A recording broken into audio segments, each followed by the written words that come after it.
On a tous une phrase ou une citation qu'on adore, mais dont on ignore l'origine dans le bouquin. Je me dis que c'est le bon moment pour partir à leur recherche. Et quoi de mieux pour commencer que Jean-Paul Sartre? Ah bah oui, oui Jean-Paul Sartre, s'il y a bien un auteur qui correspond parfaitement au Covid-19, les mains sales, huis clos, l'être et le néant. On est sur un auteur un petit peu pumped up. Jean-Paul Sartre donc, et sa phrase « L'enfer c'est les autres. L'enfer c'est les autres ». D'accord. Mais pourquoi? Et de quoi ça parle? L'histoire se déroule en enfer. Alors l'enfer, dans le bouquin, c'est un salon sans fenêtre avec des canapés qui sont définis par les personnages comme hideux. Après, t'arrives en enfer et la première chose que tu dis c'est que les canapés ils sont dégueulasses.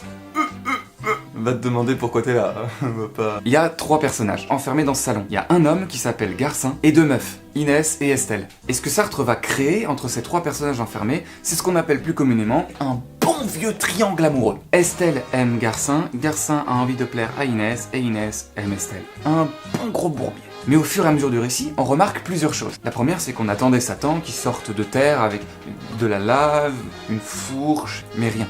La deuxième, c'est qu'il fait silence total. Et la troisième, c'est que ces 3 personnes n'ont plus leur paupières. Elles ne peuvent plus ni dormir, ni arrêter de regarder. Et là, vous commencez à voir venir la phrase « l'enfer, c'est les autres ». Pour Sartre, une personne ne peut se définir que par l'intermédiaire du regard des autres. Si t'es tout seul, tu peux pas t'auto-juger. La preuve, c'est que là, je fais une vidéo tranquille, mais il y aurait ma mère dans l'appartement...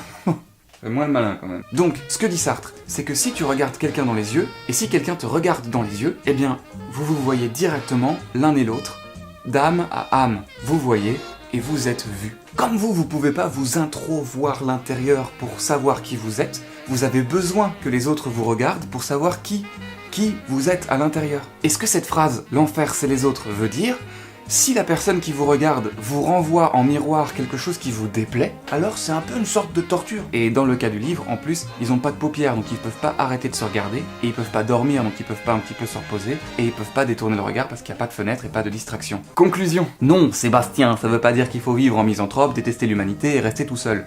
Loin de là. Ce que Sartre veut dire, c'est qu'il faut privilégier les relations dans lesquelles tu te sens bien, qui te font sentir beau, important et intelligent. Tu as besoin des autres pour te construire en tant que personne. Tu as besoin de leur regard. Mais il ne tient qu'à toi de t'entourer des personnes qui te renvoient une image qui te plaît de toi-même. Car les seules personnes qui peuvent te blesser au plus profond de toi-même, ce sont les autres, pas toi. N'hésitez pas à lire le bouquin, il est incroyable et en plus on a le temps. N'hésitez pas à me mettre dans les commentaires des phrases ou des citations que vous aimez et que vous aimeriez aborder. Je vous souhaite un bon confinement et surtout, restez chez vous.